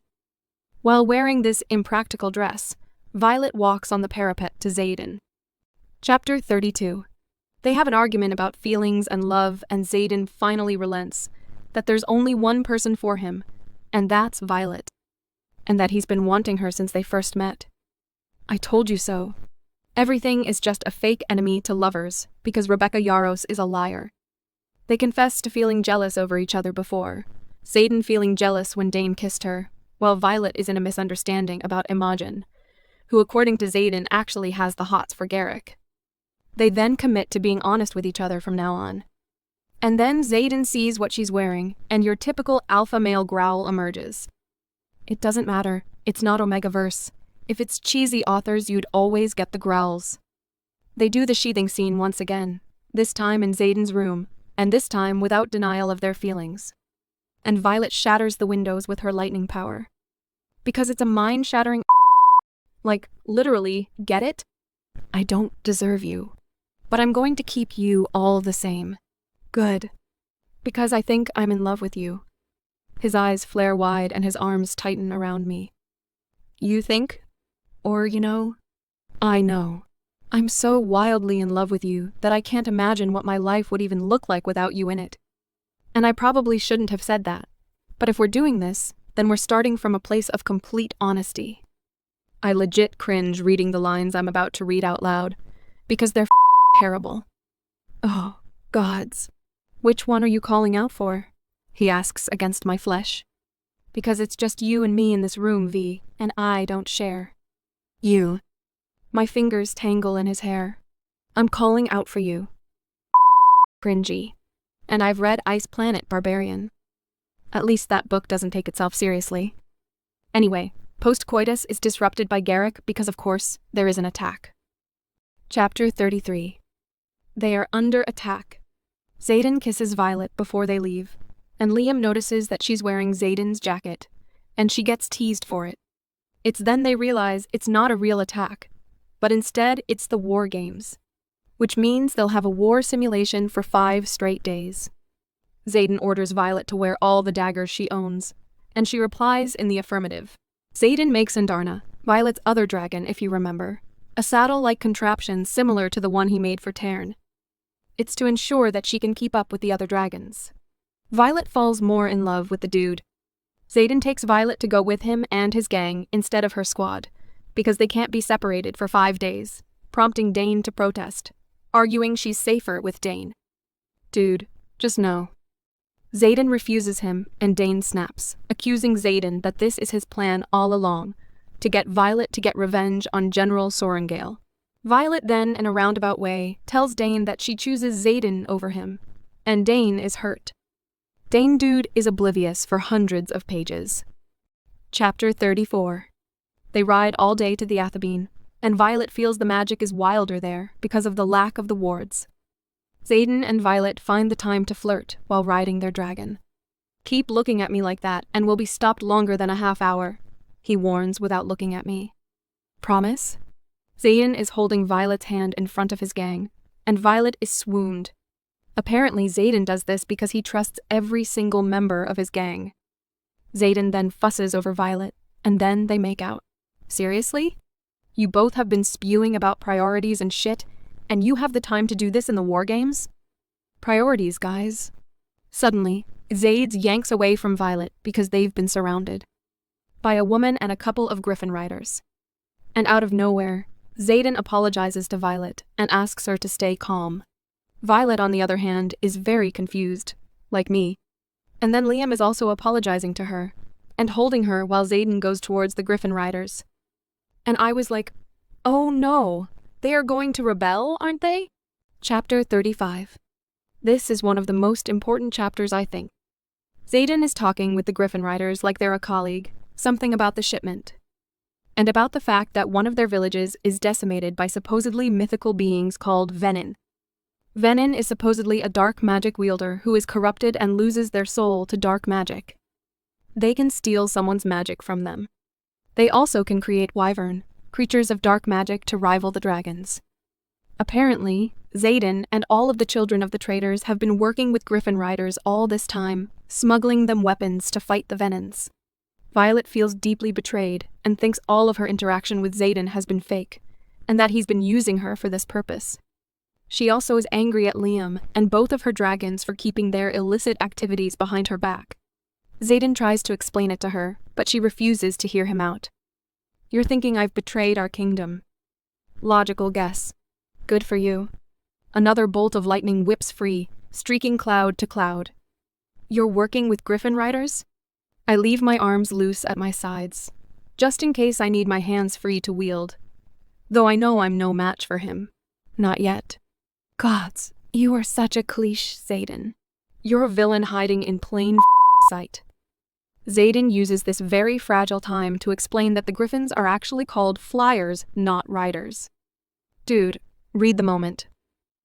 Anyway, Xaden explains to her that Venins exist, and they've been attacking the territory outside of the Navarre, and Navarre hasn't done anything at all about it.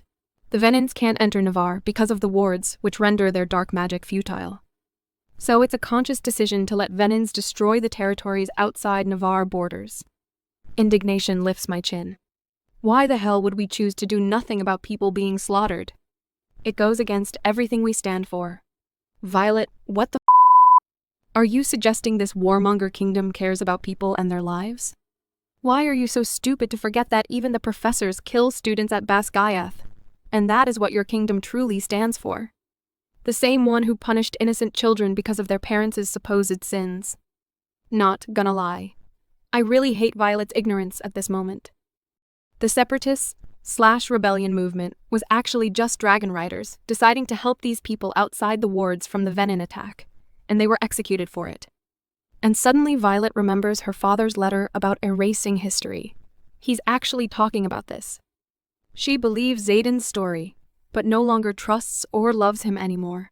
Yeah, lady, you fall out of love because someone you love decided that helping people and keeping secret about it because the last time they didn't, they were executed, is enough for you to lose your love. Priorities. Xaden is crestfallen hearing this, arguing that he couldn't tell her before this because she's close to Dane, and Dane's ability to read memories would put all of the movement in danger. This is bigger than you and me, violence. And leadership will stop at nothing to sit behind their wards and keep the venom secret.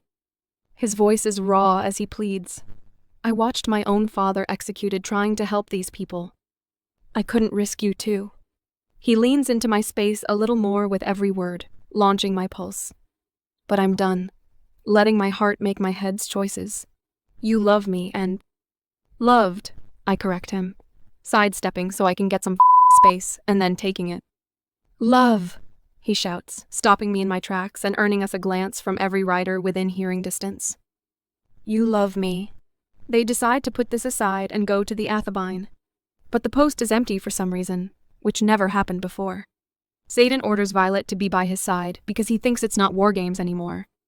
Xaden then suddenly interrogates Violet about Dane's behavior before they left, whether she told him about Xaden's trips to Athabine. Violet tells him she keeps his secret. But Xaden asks her if Dane touched her face after Xaden told her about his secret trips to Athabine, because Dane needs to touch someone's face to see their memories. Violet pales in understanding. Dane indeed touched her face when they were leaving. Violet feels double betrayed by this, and also guilty, because at that moment, Liam finds a missive from the military. Their squad's mission is to stay alive there. Stay alive from what? So they are abandoned there. But for what, exactly? Chapter 36. This chapter is the saddest chapter in the entire book, and I'm crying. Taryn, Violet's black dragon, feels like something is off. The military is basically leaving them to die here. To test their loyalty, they must choose between abandoning the village of their enemy or abandoning the wing. And the reason the mission is to survive is because they will be swarmed by venom and wyverns. There are more than 300 people in Ressen, the village that belongs to the supposed enemy. Body, Xaden's cousin, is eager to help the village, but Xaden is undecided. One of the Griffin riders, a woman, tells the squad to leave because 4 venoms are basically a death sentence, and her people have made peace with gods. They are not afraid to die. Xaden decides he would not abandon them to die there, and also because Gale says she would not run from a battle. But Xaden would not order his gang to follow him because the risk is too high. They have to make their own choice. We're riders, Imogen says as another explosion sounds. We defend the defenseless. That's what we do. Usually I am easily touched by scenes of heroism like this, but I am repeatedly reminded of how awful the military and the culture here. Not Imogen, of course, but the entire culture and the author's intention to make this somehow military exceptionalism, when in reality you kill people like flies in your own academy, and the professors gave an example by killing their own students. So off your high horse, Rebecca Yarros. You can't be this emotionally dense writing about a culture of unnecessary violence and then trying to come off as saviors. The emotional disconnect is so palpable here I can taste the acrid bullshit.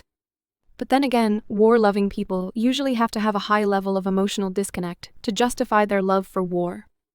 Every single member of the gang chooses to stay and fight, and that leaves Violet. She asks Taryn, and he says he's ready to fight. So, it's stay and fight for her too, it seems. She also realizes that her mom knew all this plan, and is okay with letting her die by the venom here. Again, remarkable role model. So their mission is altered to save as many people as they can, whatever punishment awaits them when they're back. Or whether they'll be back at all. Which is a great sentiment, but again is totally misplaced here, by the tone of this book. Scale is proud of Violet for her choice to fight. You're a far cry from the trembling girl who stood in the courtyard and tried to mask her fear after parapet. I approve. I wasn't asking for your approval. Meanwhile, Violet is sad that she won't be seeing Andarna go through her rebellious teenage years as a dragon, because she thinks she's likely going to die. But we, the readers, know that is not the case. It's only the first book, and there are apparently 4 books left. Violet orders Andarna to stay away from the battle and flee if they lose.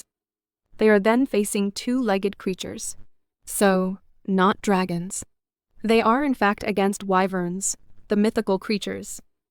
Xaden reveals that the rebellion relic, the marks the military gave the children of the separatists, are actually useful because that makes General Melgren, the highest general in the military who has signet ability to see the outcome of a battle, can't see things about the gang if 3 or more of the relic bearers are together. So, it's like double-edged swords. They mark them, but also give them a camouflage tool. Violet and Xaden share a moment before the battle. Stay alive, and I promise I'll tell you whatever you want to know. The simple confession makes my heart clench. As angry as I am, I can't imagine a world without him in it. I need you to survive this. Even if I hate that I still love you. I can live with that. There's a Venin on top of one of the little towers. He's wearing purple robes and hurls blue flames to the civilian below him. I imagine Venins are like ringwraiths / Nazgul, and that wyverns are like the winged creature that the Nazguls ride. Xaden gives Violet an order to cover for Garrick and Body while they evacuate the people below. She discovers that dragons can communicate with griffins. Violet notices a more corrupted Venin is going to a crowd and the rescue operation, and I assume she's one of the more powerful ones. Violet is trying to get the Venin away from the crowd. Violet wants to use her lightning power, but she can't aim yet. She ends up destroying one of the city walls instead. But she's got the Venin's attention on her, so that's a win. The Venin has a Dementor-like power. It's pretty difficult to describe, but it's like she steals energy from the earth around her, making flowers, plants, and anything that lives dies. And then she creates a sort of death zone, where anything/anyone that enters it will instantly die. A third year from Xaden's gang named Soliel dies because of it, along with her dragon and some civilians. Violet targets a building where an unstable device owned by Liam's father resides. We don't know what kind of device. I guess she'll use it like a bomb or something. She's successful and kills one of the riderless wyverns. She tries to target one of the Venins and their wyvern but fails. They are both still alive. Now there are more wyverns than dragons. They realize that the reason the Venin attacked that area is because whatever they're after is there. Violet repeatedly fails to draw the Venin and wyverns away from people. And then one of the Venins and the wyverns go directly at them, and Violet uses her lightning to strike them. She misses and hits the gate instead, but one of the debris hits the wyvern in the tail, sending them spinning. Violet tries again, fails again, but is successful enough to distract one of the wyverns who is after Body, giving him a chance to turn back and kill the wyvern. Violet strikes lightning repeatedly, and with each strike her energy quickly depletes. She notices one of the wyvern is targeting Xaden on the ground, and she screams. Xaden quickly rides Scale, and this time it's Xaden who screams at her to look out below. A wyvern is after Violet, ready to feast on her. Scale then bites the wyvern away from Violet and Tarn. It's dead and headless. Scale is angry at Violet because Tarn is Violet's responsibility, and she's not to be distracted. Day, Liam's dragon, launches Liam into the air to one of the wyverns. Liam quickly lands on top of the wyvern and slit the Venin's throat, and then launches back on his dragon. Great job, Liam. A wyvern is sneaking upon Violet and Tarn, but Tarn is ready and claws the wyvern from the throat to its tail. Another wyvern comes at them, but there's no time to maneuver, and Liam and Day suddenly collide with her and Tarn. Liam's trying to take the brunt so the wyvern doesn't hurt Tarn, because he feels indebted to Violet, and considers her a dear friend of his. Liam almost falls off Day, but Violet catches his hand. Day, meanwhile, is fighting off the wyvern and is rapidly losing. The wyvern has its claw embedded inside Day, and Day is stuck. Tarn tries to release him by attacking the wyvern, but to no avail. Violet asks for reinforcement to Xaden, but he is extremely busy saving civilians. This wyvern won't let go and Day is dead, which means Liam is dying. Violet and Xaden bring Liam to Day's side, and Liam makes Violet promise to take care of his sister, Sloane. It's Bane. My honor. Liam's chest rattles as his lungs struggle. And then he dies. Protecting Violet. I'm dying of sad tears. Liam is my favorite character, okay? This is not fair. Suddenly there are wyverns above them. They scramble back to ride their dragons. Xaden then maneuvers them, so he will be the distraction, and Violet is the one who's going to kill wyverns. There are dozens of wyverns now. So basically, because of the power of Nakama, Violet then summons a huge lightning bolt that strikes the wyverns. They're down. But then one Venin sneaks up to her side. Chapter 37. So there are already 2 dead members from the gang, Soleil and Liam. The one who kills Soleil is the one sneaking up on Violet. She's hopping onto Taryn's back using her dagger. And not only that, there are 3 riderless wyvern on their back. The Venin has the time to comment on Violet's very slender body. "Aren't you a little small for a dragon rider?" The Venin hisses. In case you don't know, when an author tells you a character's physical traits like they're small, it doesn't mean only small. It has a connotation of being slim and slender. Because it's not cool anymore to have our protagonist be explicitly thin and dainty in this age of body positivity. And these authors camouflage it using words like tiny, small, etc. Just like when they don't explicitly state that a female protagonist is ugly or being suspiciously silent on the matter. Usually she's very pretty or conventionally very attractive, or in Violet's case, the most beautiful cadet ever existed. Because regular women with diverse physical forms don't deserve any attention at all. I'm rambling, I know. Sorry. Violet decides to stand on Taryn's back, just like on the parapet, to fight the Venin. She combats the Venin, but the Venin moves very quickly and stabs Violet on the side.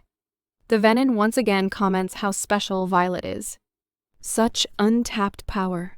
No wonder we were called here. You could command the sky to surrender all its power, and I bet you don't know what to do with it, do you? Riders never do. I'm going to split you open and see where all that astonishing lightning comes from. She waves the other dagger at me, and I realize she's playing with me. Or maybe I'll let him do it. You'll wish for death if I hand you over to my sage. Xaden helps Violet by surrounding them with his shadow power, turning the vicinity into darkness. I just now realized that Xaden and Violet are like yin and yang, like literally. Xaden has shadow power, the dark, and Violet has lightning power, the light. And together, they're in balance, and now in control. Violet stabs the Venin in the chest, and then the Venin dies and falls off Taryn's back. And suddenly, the riderless wyverns are all falling from the sky, dying, because Violet kills the one Venin who created them. Violet is a goddess. There are wyverns with their Venin riders left. They already killed 3 of the riders, which in my opinion is pretty good. But good isn't enough for a protagonist. She requires godly awesomeness. Because Mary Sue, the leader of the Venin, the sage, is coming for Xaden, but Garrix throws a dagger at him, and he vanishes. Like puff. He disappears like ninja. Violet asks Xaden to drop the shadow, and he refuses because he's worried about her chance if he drops the shadow. Violet persuades him to trust her, and he finally relents and drops the shadow. Violet asks Taryn to identify the most powerful Venin to attack, and he does. Violet then tries repeatedly to strike the Venin, but fails every time because she can't master her aim enough.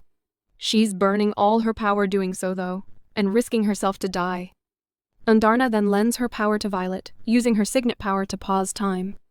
She then strikes the most powerful Venin and succeeded, which also kills more than half the wyverns. But then everything is turning black in her vision because Violet has depleted all of her energy. Xaden screams when Violet falls off Taryn's back. Chapter 38. Violet is free falling into the earth, and then she hits something on her downward spiral. It's Undarna, catching on her back, but because she's so small and her energy has been completely depleted by pausing time to attack the Venin, and then to catch Violet. She's falling too, but because she stopped time, so they aren't falling. I don't know, I don't understand it either, okay?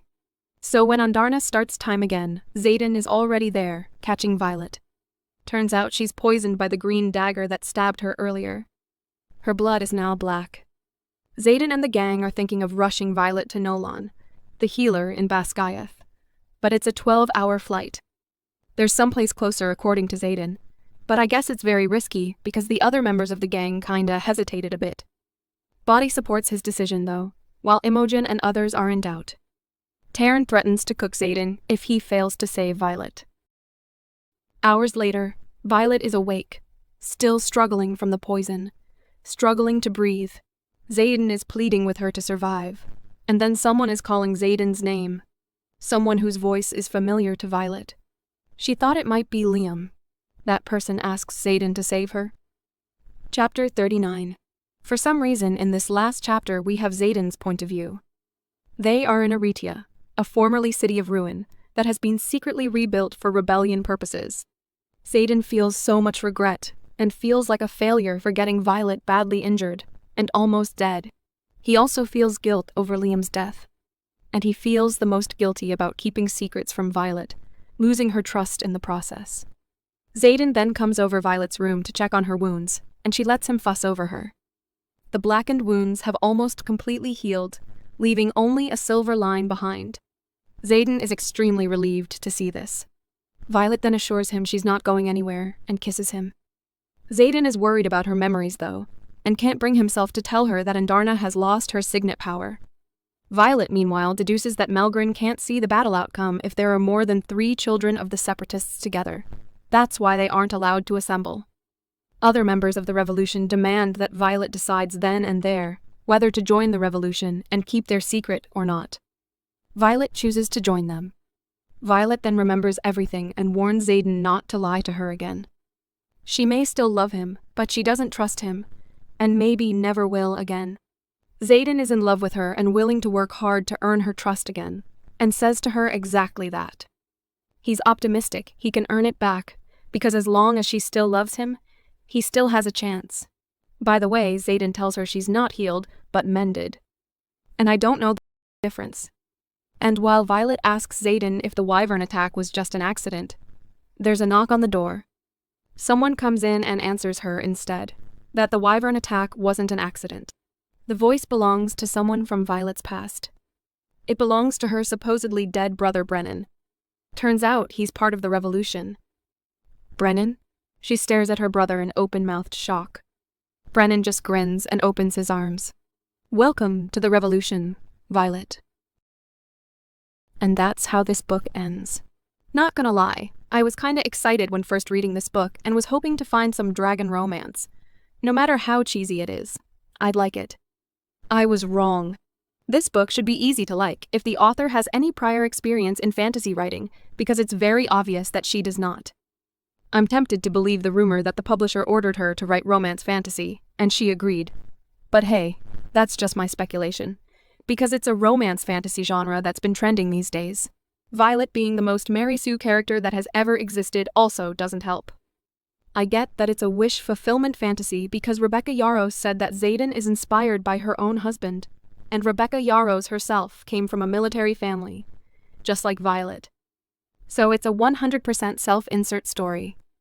And of course, the #1 reason for me disliking this book is because of the military propaganda that is very on the nose. I am an advocate of the diplomatic path, not war, but Rebecca Yarros seems can't help herself inserting her political beliefs, which turns me off massively. Anyway, this video is a massive load of effort to make, so it's going to be a big help if you want to help me by liking this video and commenting on it. Also clicking that subscribe button if you want to watch me recapping and ranting about the second book, Iron Flame. That's it for this video, bye!